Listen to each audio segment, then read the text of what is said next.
going love, going love. Hey there, soul shines. It's Michelle here, and I am inviting you to wake up and live. And today I want to talk about this idea of filling the space. It's an idea that I got from Darla Ledoux. I apologize. Her last name is French. And although I'm learning French, pronouncing French sometimes still kind of throws me in, like, wait, I don't know how to pronounce that. And then I remember this idea that every time you are interacting with somebody, there is a space between you and what you're interacting with. So right now I'm interacting with you guys. It's not, I could think that I'm interacting with my YouTube camera, which I am. But what I'm doing is I'm talking to you, the viewer. And so there's a space between us. When I post on Facebook, when I'm writing for the readers. And so there's this space there, this energetic space that connects us. So it's kind of that connecting energy. And if we're not conscious of it, we are feeling it with all of our past beliefs, everything. It's kind of goes into a default mode. Now you can change your default. You can do some belief work, some energetic work, clear up some of the old beliefs and the old patterns so that the new default is in a much higher vibration. An example of this is that I've always, well, not always, for many years growing up, I had a really low self-esteem and had like no confidence. And I still have areas that I can show up in that default of no confidence. But recently I've been receiving a lot of compliments about how confident I am. I have done so much energy work, so much belief work, so much love myself work about myself that most of the time I feel very confident. I still have my reservedness and I still can show up as shy.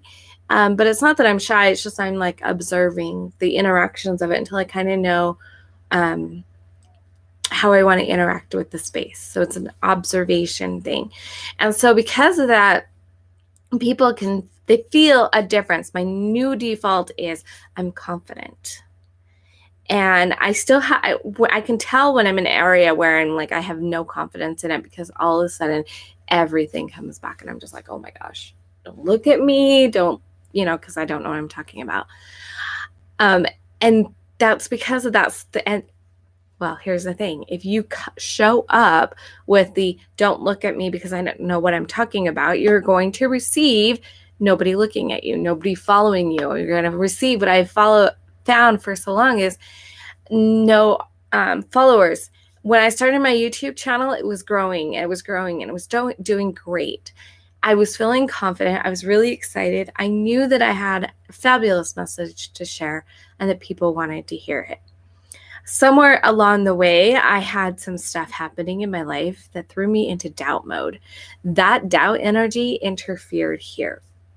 And people kind of stopped watching quite a bit. Like some of my following fell off, if you will. And it's because I wasn't managing that space between me and my audience. I was letting all of this other stuff fill that space. So I can consciously choose to fill that space with some positive things. Now, here's the thing. I don't like the word expert for myself. Trying on that word just doesn't feel like a good fit for me. But a word that I do feel like is a good fit is an authority. And so before I get on a video or before I get on to call, send a message out, I can kind of check in with myself. Am I feeling like I'm an authority on what I'm talking about?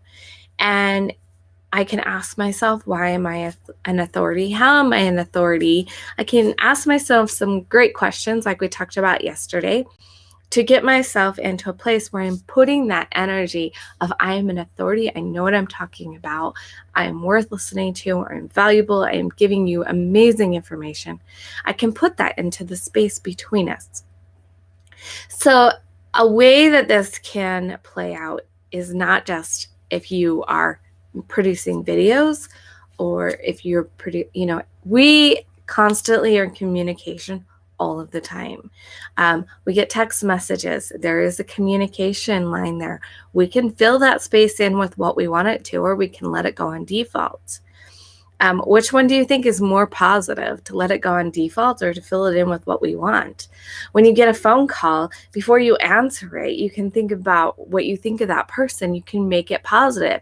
Wow, you are amazing, and this is going to be a great conversation. You pick up that call, and you've got that energy there. You're an amazing person. This is a great conversation. You can put out that vibration in that communication line. You can fill that space with those kind of things. So a fun little thing to try is get a partner. Not as easy to do when you're not in an event, because at an event, I can be like, pair up, wait till everybody has a partner and we can actually do it.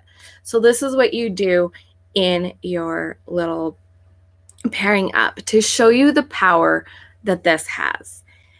When you are when you have a partner, you're going to set a timer for about a minute, and one of you is going to be the listener and one of you is going to be the speaker. The listener's job in the first round is to ignore. You're going to be thinking things like, this is a waste of time. Why am I here? You might pull out your phone and start playing on it. You're going to send that message in your mind. You are not worth listening to, and this is a bunch of garbage. And notice what happens between you. Switch places, because it's only fair that you get it back, right? And now who was speaking before becomes the listener, and you do the same thing. Okay, so that's phase one. Phase one is you are ignoring each other for a minute each. You're going to tell each other, what do you want to say? This is what I'm planning, or, Christmas is coming up, and these are the things I want to do with Christmas, or Hanukkah. When is Hanukkah? Is it already passed? Sometimes it's at the beginning of the month. So you can do, you could pay attention to, something that's happening, or this is what I want to do with my life. This is my big, amazing dream, or this is what I want to do with 2019. Pick a topic that should be amazing and powerful, and that's what you're going to share to each other.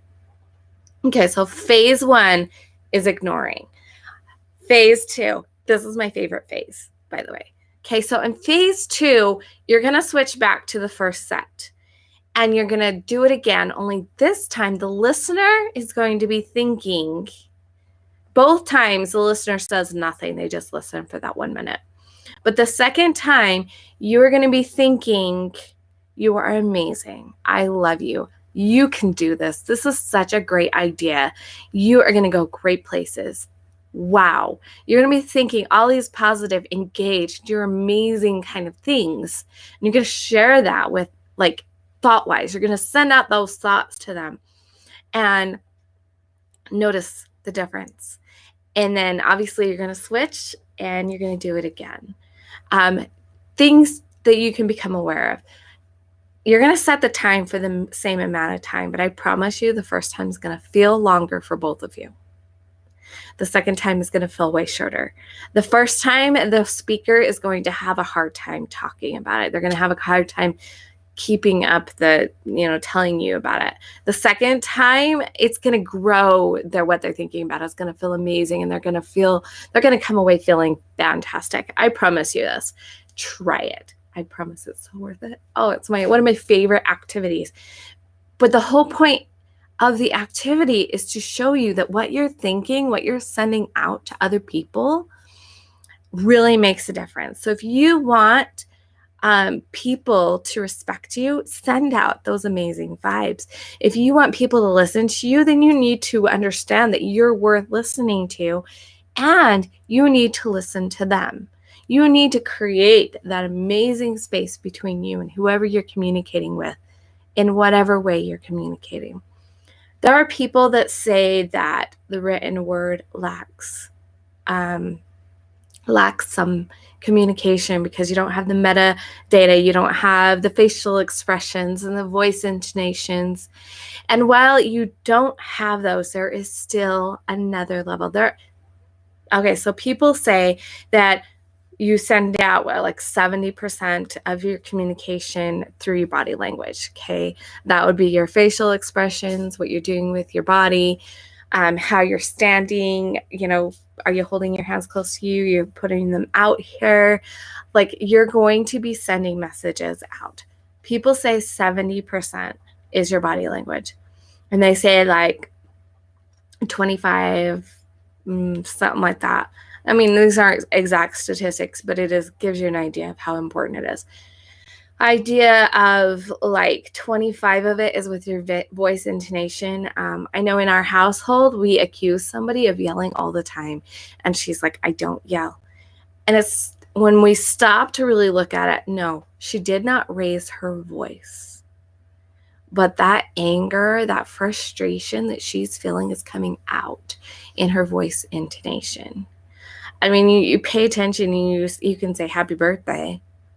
And it's like, okay, thanks. Or you can say happy birthday. And, you're sending out a different message with just how you say something. And so that's a portion of it. So you got this really big portion, body language, a smaller portions that's your voice and intonation, and then a really small part that is your actual words. But here's what they're not also studying, and this is another part, is that filling that space, the energy of what you're there. When I am conscious and paying attention and I write like a blog or a newsletter, I feel that with love. I send the intention out that the people that read it are going to understand that I love them. They're going to understand that I want the best for them. I ask that the knowledge will be able to open up and they'll be able to receive what they need to receive. When I'm paying attention, I feel that space, even in that letter. And I don't know if you've ever noticed this, but there are some people that you get their emails and it's like, oh my gosh, you just love to read them. And other people, they could be saying the same exact words, but this one person you love to read and this other person not so much. It's because this person, whether consciously or not, have filled that space with their love and their caring. It's like when you meet people who are selling, you can feel it. Most people can. Maybe they're not consciously aware of what's happening, but you can feel when somebody is out to get your money. And then you can feel when they genuinely care. They want you to buy their stuff because they know that there's great value in it and will help you in your lives. And they're also very respectful that if it's not for you, you're not going to buy it. And you can feel that. These other people may say that they want the best for you, but you can feel it. And it's because of that space, that energetic space between you and another person. That communication channel is what is it filled with? Is it filled with love and light and a sense of I know what I'm talking about? Or is it security? What's it filled with? Who are you thinking about? What are you choosing to do there? If you do go on default mode, what is your default? Is your default that little girl that was 3 years old that was shut down and nobody wanted to hear what she had to say? Maybe what she had to say was a girl. Nobody was willing to listen. So she learned to shut down. She learned she wasn't important and that nobody would listen to her. Is that the default? And I can talk, just so you know. Is that the default energy you're putting out there? Or are you putting out there the energy, I know what I'm talking about. People want to listen to me. People understand what I'm saying. People change their lives because of what I'm saying. And we all live happier. We all live from a state of joy because I opened my mouth and I shared. What energy are you putting into your communications? What are you filling that space with? Some awesome things to think about. Remember, my beautiful friends, we want to see you. We want to hear you. We want to experience your light. So remember to let your soul shine big, bright, live, and beautiful. And be you that you were created to see, to be, all of it. I'll see you guys tomorrow and have a great, great day.